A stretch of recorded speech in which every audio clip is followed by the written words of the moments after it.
It's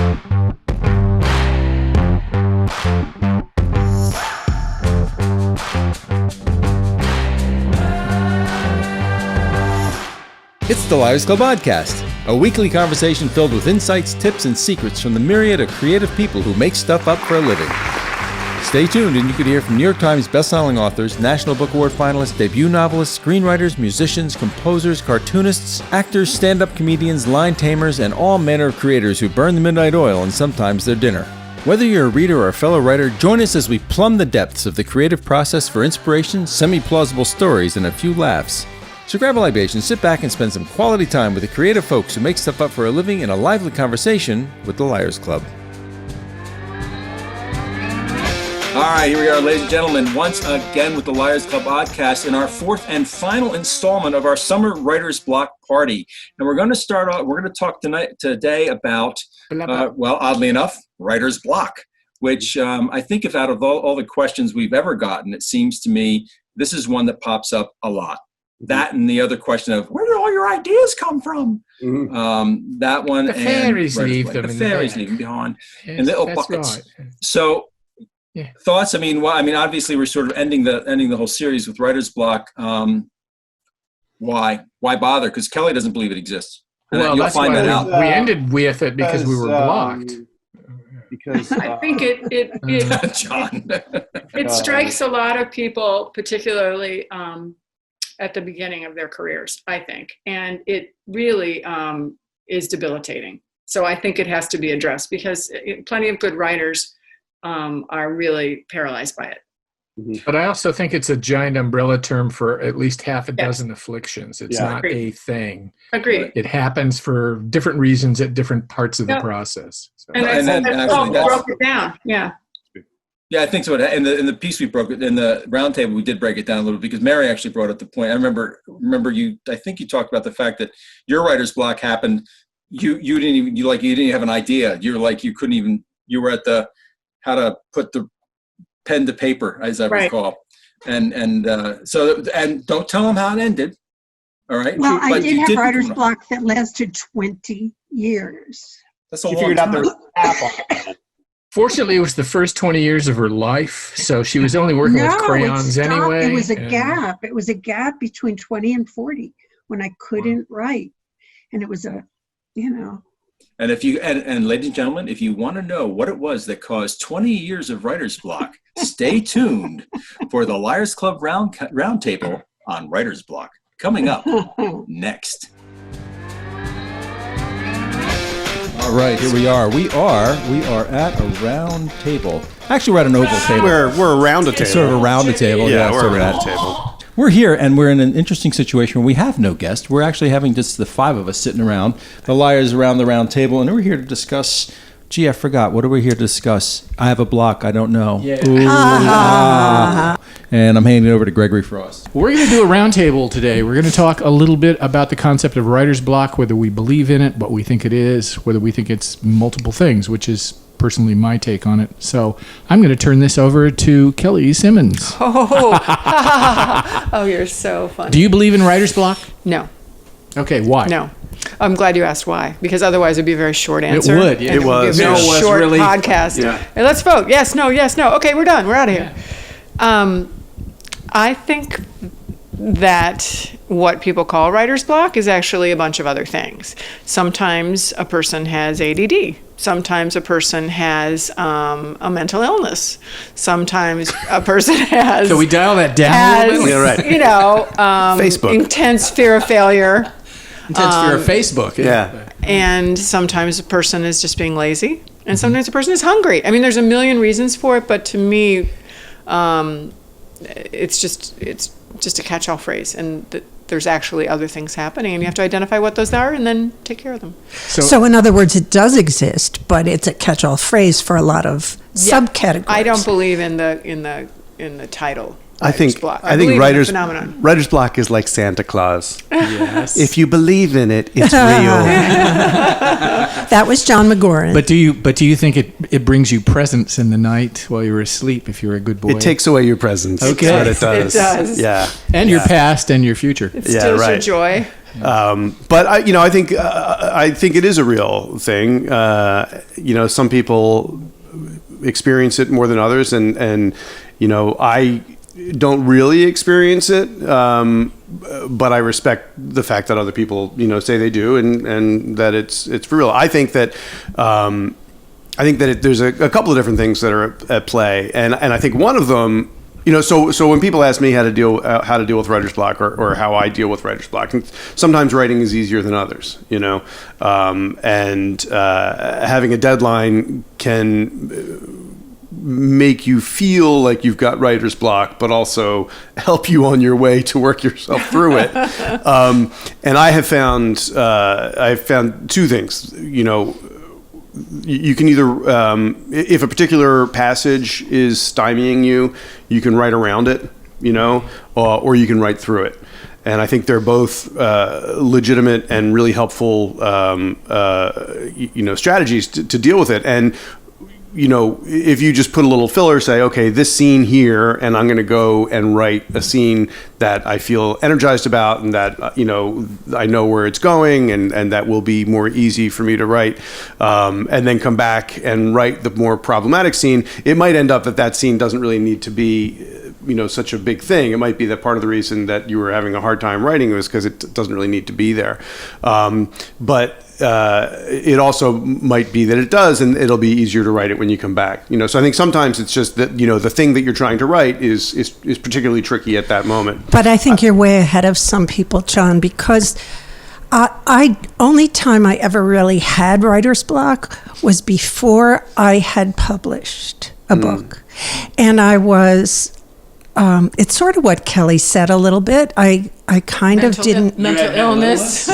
Yeah, it was actually psychosis, and I was put away. They didn't give me papers and pencils. But no, the thing is that I really felt so far away from actually getting my writing into the hands or the eyes of the people that might someday publish it, that I didn't know where to begin. And I would sit there with my, literally, paper and pen, and I would think, what do I write? How do I start? Right. Well, I think that's what a lot of it is coming to a decision. And it could be, should they be wearing a blue shirt or a green shirt? It can be these kind of minor decisions. Well, but where do I start? I mean, that's right. Where do I start? I think, though, you've got a shirt. I mean, this was how do I start a story? What do I do? What? Where do I begin? Start with a shirt. And yet Kelly thinks it's not real. But you know what? You said something interesting though, Jon. You used the word deadline. All right, and in my experience, you guys are more long form writers. Much of what I've written in my career has been short form, has been scripts, it's been things that have been owed to somebody quickly, right? And it's interesting. I think part of it is a procrastination thing. I think the procrastination. I'm a procrastinator. I admit it freely. I try to work against it, but I'm terrible. Actually, I set aside time every morning, and then I forget about it. Right, and so that I said it. But the thing is, as soon as that deadline hits, it's interesting how when the deadline gets to a certain point, my brain is able to go, okay, you can't physically get this job done on the deadline unless you start right now. And suddenly, boom, the ideas start to come. So I want to jump back to what Mary was saying. You're saying Jon's ahead of you just by saying, somebody's got a blue shirt or a green shirt or whatever, and you're wondering about, where do I begin, that sort of thing. I think at least one flavor of what gets called writer's block is predicated on the notion that, and it's a false notion that a lot of beginning writers have, that the writer knows where to begin their story, the whole shape of their story, how it's going to go, how it's going to play out when they sit down to start writing, as opposed to, we have, a lot of us anyway, present company here included, don't know where a story is going to go. I may have an idea of where the ending is, but the chances of my starting the first draft of that story in the right place are probably zero. And if I worry about that, I'll never actually start writing the story. I'll just sit there never knowing what the correct beginning of the story is, which you can't know until you've written the thing to the end, and then you can look at the whole shape and go, oh, this is where it should start, or But that's what it should look like. But that's not writer's block. That's worry. Yeah, That's yeah. anxiety. But aren't they related? Which can be paralyzing. Well, It it can can be. be paralyzing, but I think that people should call it what it is. And there's 17,000 different flavors. And people are exactly. calling it all the same thing. One day you might have anxiety because you don't know or worry that you just don't know what to write about and you don't think you'll ever come up with anything. Another day you might think, oh my God, I can't write this scene. It's too hard. I do not physically have the stones or whatever to write a scene that important. That's fear. You know what I mean? Let's just call it what it is. It's not block.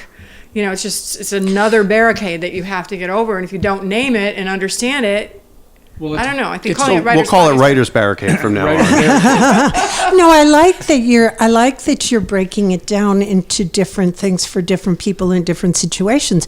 But the bottom line is paralysis or inability to put words on paper. And so that's a valuable thing that you're saying, is that if someone's suffering from that, then you have to go deeper and say, well, exactly what is going on. In my case, this was I hate to tell you, in the 70s. I couldn't. You were 12. Thank you, Greg. I was very precocious. I just couldn't imagine being able to express. I didn't know that there was anywhere to go with words. Once I would write them down, was there someplace, somebody who'd read them? What was the point of putting them on paper? I just felt so apart from writing and publishing that I didn't know how to get from here to there. So if you're going to be specific about, That's an I think existential crisis. To answer, you wanted me to name her particular writer's block? Existential. existential crisis. There we go. I think you're right. I think what's interesting though is what you're describing to me sound, and you said somebody said something about paralyzed and that sort of thing. If you're going to be specific about what it is, you mentioned perfectionism, Greg, in the first part of this. I think there's different kinds of perfectionism in people, right? And that fear of, is it going to be what it's supposed to be, is a form of perfectionism. I can't write the words down Unless until they're going gonna to be perfect. Yeah. And I think that's a big one. And It's a huge one. And to your point, then that is, at least for that one, then what's the solution? Well, I think Lower your standards. I'd be is curious to the know answer to that. what how Mary got past it. But I think that I divorced my husband. well, there you go. That's It's a big name. step, but it works. It was divorce. It's That was writer's the problem. blockhead. My maiden name was Block. Was it really? There you go. There you go. So that explains so much. But I think that it is a special brand of writer's block that prevents you from becoming a writer. If it's your first thing and you're wondering if you have it or you don't, and if you're ever going to do it. And I think that either you get over, that is the brand that either you get over it or you don't, and you either become a writer or you don't. Right. And I think a lot of people who probably could be writers, just move on and themselves probably out of have it. much more happy lives because of it. The garden. They're the Yeah. people with the big houses. But seriously though, how did you get over it? I'm serious. Yeah, divorce. Yeah. I did divorce my husband. I started a new life because I think it was, like Kelly said, an existential thing for me. In that time, I couldn't express myself. Mm-hmm. She had no voice in I her marriage. had no voice. Therefore, she had no voice. And she's been making up for it ever since. And how long did you want to shoot your mother and sleep with your father? But I think it was not just that. I think that I started with what Kelly said: change your expectations. Lower your standards. in this that's case, what I it wasn't said. lower my standards. It was change my Dating. expectations. Yes. Because I started, instead of writing a great novel, I started with nonfiction and telling other people's stories. So I interviewed them and told their stories rather than creating a whole plot and characters on my own. Well, that's getting back to, I think Karen Dion when Karen Dion, when she was on, she talked about changing what you're doing, and I think that can be an important thing too. It's like if you're writing a certain genre, or if you're writing nonfiction instead of fiction, or if you're writing poetry, or if you're not writing poetry or whatever, and you feel totally stymied, then maybe trying something else. I think she was talking about it in terms of kind of jumpstarting your publishing career, but I think it can also be very helpful creatively. I agree. So I have another question then for Kelly. We'll see if you can come up with a term for this. Another flavor of what sometimes gets called writer's block is where you sit down and you keep trying to write the same scene over and over and over again, and it doesn't work, and it doesn't work, and it doesn't work. Right. And usually... That's obsession. Yes, that's obsession. That's Calvin one. Klein. Okay, that's one.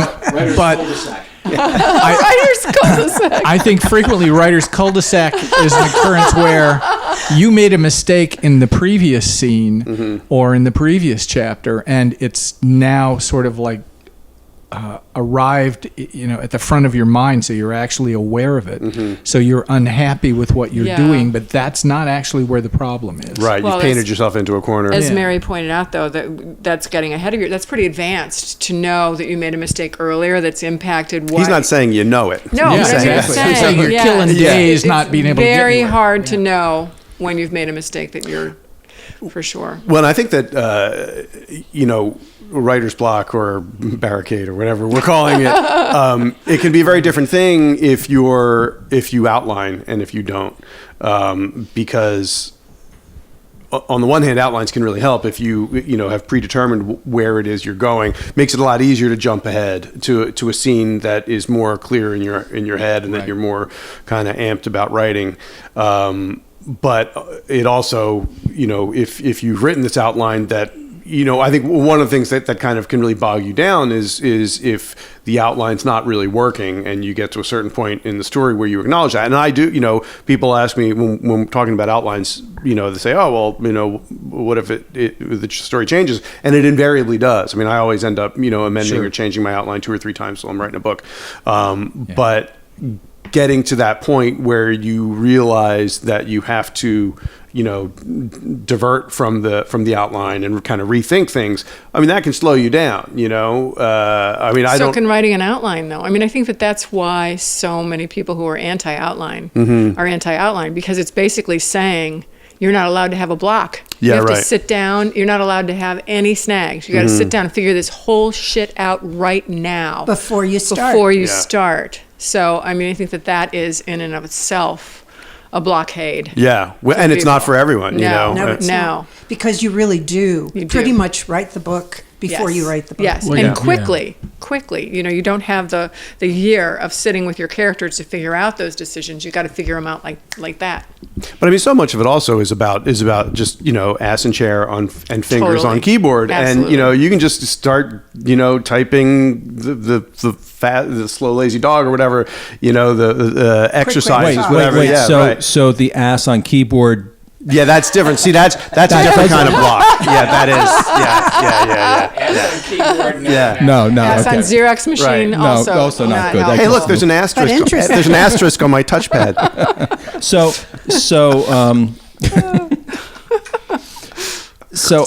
you know what? I'm lost on my ass on my keyboard. I've got a writer's block for the question I'm handing back to Greg. Later that same evening.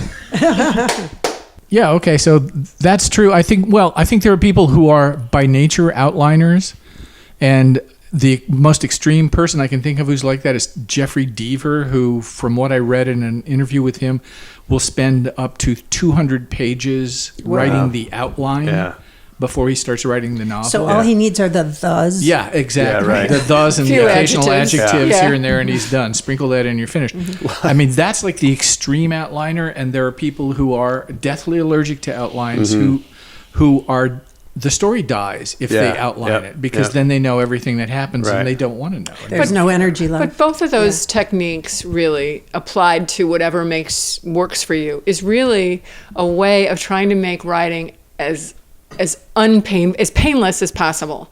And the truth of it is that writing is painful. Yep. And it is always painful. And not every day, but this whole idea that it's going to be a smooth ride, it needs to be dispelled. I mean, it is difficult, and some people get through the difficulties and some people do not. So Yeah, no, absolutely. I mean, it's and it, you know, a lot of it depends on what it is you're trying to get out of your writing. True. You know, and if you're Right, doing you it don't for give the a shit, you know, yeah, right. like If you you're doing and it for I, the you know, we don't experience, care. yeah. And you guys are hitting. Now I remember the question because of what you guys are talking about. I think one of the things that's happening, of course, because we're so involved now in networking and all this kind of stuff. I mean, the Liars Club is part of it. We do the coffee houses. Now everybody's able to watch everybody's process, right? Right. And suddenly, I think what we do, and actors do this too. You sort of compare your career, Sure. or compare your process to somebody else's, and then you inevitably find yourself finding people. You seem to focus on folks where you go, look at them, and I'm less. Yes. And I think that's that's a problem to a certain Yeah. extent. No, I think it's really do. important. It's important to look down on people. Well, there's that psychosis You're you were talking tall. about, Kelly. So the thing is, but that's a false, because your process has to be your own. It has to be you Yes. alone with your words, and you alone with your ideas, and you alone with your characters. Your You can't psychoses. And your possibly, psychoses, yeah. your psychoses, your cul-de-sacs, all of that. And a lot of the beginning process in writing is figuring out what your process, Yeah, right. how you move How your through mind the works, story, right. how you move But, through the but I do manuscript. think a lot of that we have talked about, and I think we see this in beginning writers, is a lot of it is pure paralysis and fear of failure and perfectionism. You'll be So judged, you know. you're just absolutely frozen, and you can't begin. So I mean, there are techniques that you can employ to get over that. And the first one is, as I said, lower your standards. I mean, if you just allow that very first sentence or that very first paragraph to be bad, you can move on and find your way in, because you can always fix it later. And it's true. I mean, there are some people whose process is that they torture over the first Correct. word, but And it works the first for them, page. and it Yes. works for them, and they don't do rewrites, and they don't do outlines, they don't do any of this stuff. They just take all the time they need, and they write exquisite prose from the get go. But not everybody's like that, and if you're sitting down and nothing's happening, then maybe try a Right. different Absolutely. Try a different approach. technique. Very similar to what Kelly said, is that the only way I can write a book is by saying, okay, I'm not writing literature. It's okay for it not to be perfect. I'm writing to tell a story and to entertain and to make people engaged for a while. But I'm not striving to win the Nobel, because if America's I did, I wouldn't national, write any. international Well, I think publisher. I think award. she just won an award today, of course. So she has sure easy for you to say. Yeah, right. But you know what? I think So humble. I think that you struck something, though. I think that very early on in my career as an actor, when I was getting out and doing things like that, it struck me how often you got involved in things where people were so focused on creating art, and I finally figured out, I don't think art is ever created. I think art happens. I think you do your craft. You do your craft. Focus do on. your I had an acting craft. teacher. He was a diminutive guy. He used to tear us to shreds all the time. He was a very frightening guy, but he had this sort of way of speaking. And he would always we'd be going on, trying to figure things out and poring over things. And he would just sort of shake his head and he said, no, just do your work. Just do your work. Focus on the work. Focus on the craft. Don't worry about the other stuff, And it worked, and sometimes you do something and you go, holy cow, that was kind of amazing. That was kind of Elevating. transcendent for me. Yeah. I don't know how it was for the audience, but I enjoyed it, Of course, you can sit there paralyzed at your keyboard worrying about creating craft. Yes, that's true. Or creating. No, I know, I hear you. Because John, I mean, you talked about Karen, I think it was Karen Dion, and Jonathan Mayberry says this all the time about just getting down and writing. Yeah, no, I think it's true. And everybody says, oh, well, yeah, Jonathan is 1 million words a day. Yeah, but you know what? He doesn't give a shit. He's not afraid of writing down something that he looks at and goes, Right. that's crap, but I wrote it. Right. And then he'll do it again. Right, and different people have different processes, and yeah.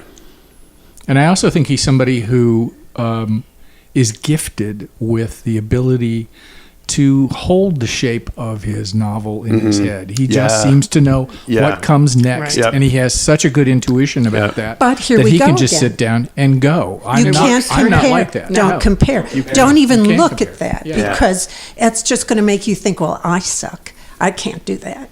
But you've got to find your own rhythm and your own abilities and your own techniques of moving ahead. And John, you were talking about people who put down one perfect word at a time. Joe Haldeman's like that. I mean, this is a guy I've known forever. He gets up in the morning with a fountain pen and a cup of coffee at like 4:00 in the morning, and he will write maybe 300 words for the whole day. And he'll go half an hour between sentences where he's putting the thing together in his head before he writes it down on the page, and that's how he writes, and there's very little revision Is he a involved. poet? No, he started out writing poetry. Yeah, I think people who start out Couldn't writing find poetry, a word that rhymed with I Nantucket. think it's really hard. I think it's Well, really he could, hard. but it was really rude. Right. It's really Right. hard to be a poet and then write novels, I think, because it's a long way in between. Those processes are very, very different. Or you're like him and you've adopted that process. Right. Torturously, and adapted though. it That's to- why I used to get up so to goddamn the early, novel. 4:30. Yeah, right. Fuck that shit. But not I me. think it's similar to what you do. There you are, ladies and gentlemen. I'm Fuck lowering my that shit. standards and I'm sleeping. But Kelly, what you do, writing advertising is in a sense poetry for our culture, because That's the a words very nice way to are put it, very, are very Poetry reduced, for our culture. very reduced to their. Each Yes. word has to count. You have minimum. It's more than a tweet. I mean, it's like a tweet. You got to reduce it to few words. True, but it's not like poetry in that It's not you're art. Well, and you don't own it completely. There are other people's input into it. You have a paying client, you have Your committees. couplets don't have to rhyme. Yeah, so you don't have as much freedom to craft, but there is a brevity to it that is similar for sure. Which people have dogged me about, like brevity and power in the word. I mean, Right, exactly. got milk. Specificity. Yes, Two specificity, words. yes. Got milk. I know. Right? I know. Specificity. Specificity. That's very Try good. that. Today's James word of the Mason, day, specificity. brought to you by Mary Block. Meanwhile, our sponsor is the Milk Board of California.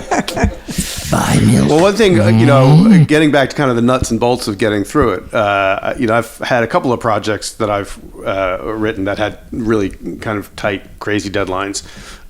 And one of the things that I realized in forcing myself to write through passages that didn't seem to be working, that felt terrible. Sometimes I would get through them and I would come back and it was just so obvious and so easy to see what it needed and how to fix it. And the next day. The next day, yeah, right. Come back with your eyes yeah. just a few hours fresher and say, I don't know. I can't imagine why this was hard at the time. Right. And then sometimes I would come back and I would be like, oh, this is actually pretty good. And I think that sometimes it's, when you're feeling kind of stymied like that, it's not even so much about your writing, it's about your reading. And you're just looking at it with eyes that see it as sucking, and it really doesn't, And I think that's really true, and it can keep you from even getting started because you're afraid that you're terrified that it's going to, and maybe it will, and you can fix it easily, and maybe it won't, and you'll be glad you wrote it, and you didn't sit there wasting your time. What you are doing, and what it is important, even though I say that it doesn't exist, the feelings exist, and what's going on exists. I just don't agree with the term. So you respect the fact that you're not functioning well within that scene, and you walk away, and you let it breathe, and you get fresh air, you do whatever. And I think that everything like that means something. Mm-hmm. That feeling meant something. It meant you needed to try another thing or look at it differently or delay. So I do think you have to listen when you have those feelings and react, but and figure out what not it's be telling frozen. you. And part of writing is not writing. Part of it takes place when you're off-piste. separated. Yeah. So that time thing is really important.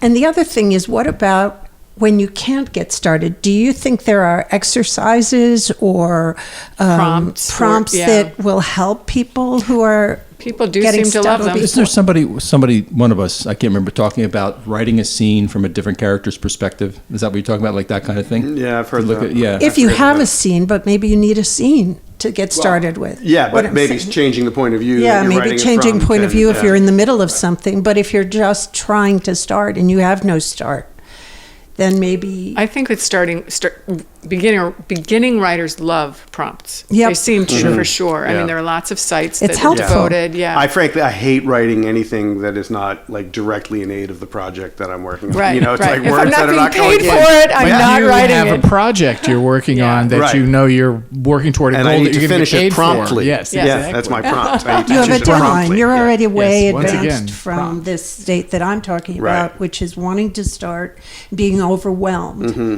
and then needing like a kickstart. I mean, I know people who have written novels that started with a prompt. Sure. You know, Oh, yeah. I mean, there's no telling where the inspiration is going to come from. get- But yeah, sometimes it's just that initial little bit of traction is what you need. I But get isn't- students in my writing workshop every year who will end up writing one or both of the stories that they have to submit from a prompt that they did in the class that nobody else got anything out of it, Right. but they got a story. Right. It So just they're happened. just not great at coming up with that first piece of inspiration. They're good at all the other steps, though, which are most people would say are harder, and that the inspiration is a little more random or a little more accessible to people. I think most people have ideas all the time. Not most people. No? People I that don't want to think most write people- don't walk But down the see, street and have Kelly, an idea. not everyone's like you. Your head is popping ideas all the time. It's just Some I feel- people no, but I see a feel blank page and freeze. See, I feel like we meet so many people that say they want to write because they have an idea. No, it's So- true though. I mean, I'm like one of these idea type. You know, it's just I am like too, oh my but god, yeah. I'm fighting them off. Yeah, right. And it's just like trying to figure out which ones I have the time to write. But a lot of people aren't like that. I think to the one you very early on you talked about this is a hard process. Yes. Like if you think to yourself this is going to be one of those things where you know the birds are singing, You're you gonna wake up, flow. you have your Yes. cup Right. of coffee, and Yeah. the words flow, and then you go downstairs, Like and on things the are TV. lovely. Yeah, like on Yes. the TV, and that's not the case. It's hard, and it's hard in different ways for different people. And I think part of that initial paralysis has to do with beating yourself up, thinking to yourself, "Why is this so hard? This shouldn't be hard. If I'm really a writer, that's this a shouldn't good be so hard." point. Yeah. Yeah. Well, it also kind of reminds me of Anne Lamott's book Bird by Bird. I think that's the title of it, and she has a chapter in there called "Shitty First Drafts." Yeah. and that's a great title because she's basically saying to you, give yourself permission Yeah. to write stuff that's utter garbage, and don't worry about it Yeah. because you'll get something out of that. It's Right. it's great for perfectionists too. Yeah. That's exactly aimed at perfectionists for sure. So we're at the end of our thing here. Do we do two? Well, we either do the version that we do, which is two lies and a truth, or we do Kelly's version, which is two truths and a lie, or we do the version that we've been doing all the time, which is we're not quite exactly sure what the hell we're talking about. 4.5 truths, 2 lies, and an ambiguity. Why don't each of us give one, and we'll all try to figure out whether we were telling the truth or the lie. Oh, that's fun. Yeah. One Just do statement. one. One statement. About something. Why are we looking at me like I have to go first? I don't know. Kelly, you go first. What's the point of that? Should I blow their minds or not? Oh, go ahead. Just speaking of prompts. I got one. Go ahead. Yes. I took my scuba test dive in a Clearwater Lake in Iowa. And unfortunately, the week before, the thermocline had flipped, so it was completely black underwater, and you could not see. Thermocline. The thermocline. The thermocline. There you go. That's a word that fashionista was already made up. Fashionista was used. He I just couldn't wanted find to blow my mind with so that. there's mine. Okay. My middle name is Thermocline. I'm pretty sure that's true. I'm going to say that that's true because thermocline, I don't think you could actually say that word unless it was true. I think it's true. I think it's true. It's true. I think it's true. See, details count. It was too detailed. not Okay, to who's be true. next? Keith is next. I'm next. Oh my gosh. Don't give them details. No details. The details will do it. Work. Let's see. I was a PA on a job for Charmin Tissue with Mr. Whipple, and I was. He groped you, right? Yeah. No, he's actually a very Please nice don't man. squeeze my Charmin. Right. He was an old vaudevillian. He was a very funny guy. You would have loved him, actually, John. He was a very, very funny dude. And there was involved a big camper, this big, huge Class A camper thing. We were driving like a big bus, and I drove it all over New York and everything. But anyway, we're doing the job, and we're going up the road, and suddenly there's an explosion inside of glass. And what happened was Meth. We had nicked something. The precision driver had nicked something. The explosion of glass. We stopped the shot. Everything stopped. The producer was so furious, he threw the precision driver off, and I became the precision driver for the entire shoot for the rest of the drive as a PA at 22 years old or whatever the hell I was. False. That's my vote, because I think you dazzled us with too many details trying to throw us off the path. Razzle dazzle. I think you're right. False. False. I would have hated that was guy. too much. Actually, that is true.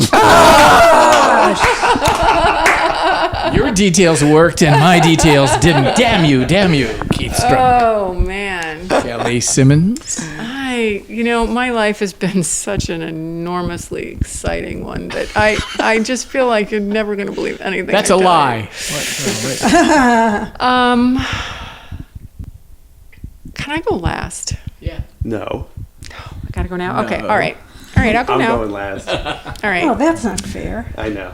I was born to parents who did not read. There were no books in my house. That's true. Huh. I think that's true. Yeah, I've read your work.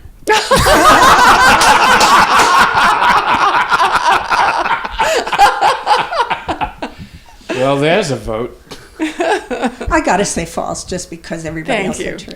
No, it's true. And it's so fucking sad, isn't it? Sad. No books in your no house. Books in my house. No books in my house. We had Popular Mechanics and we had National Geographic. That's all you need, really. Well, we did have the encyclopedia. But this isn't really about me.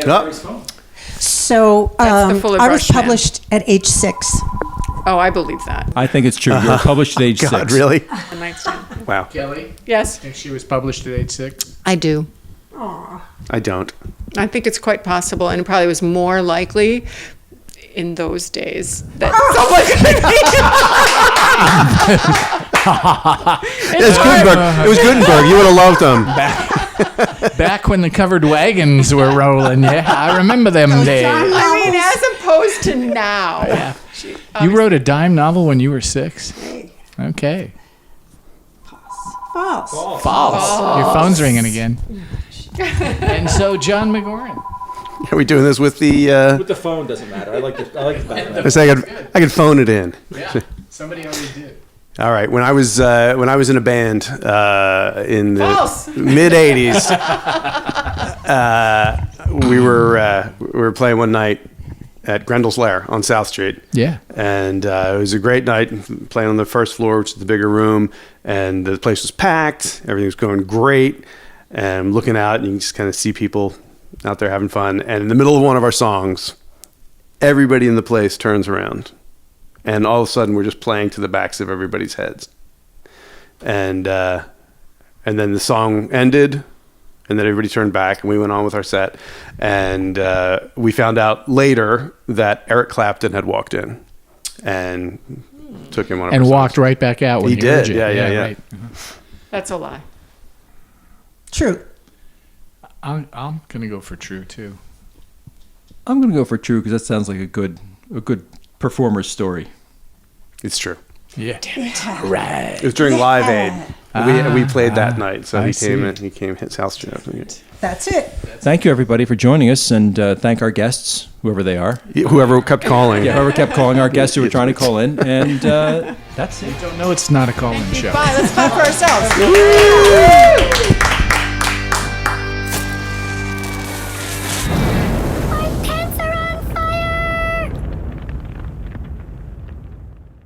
It's Bazong, the weird and wacky fiction podcast.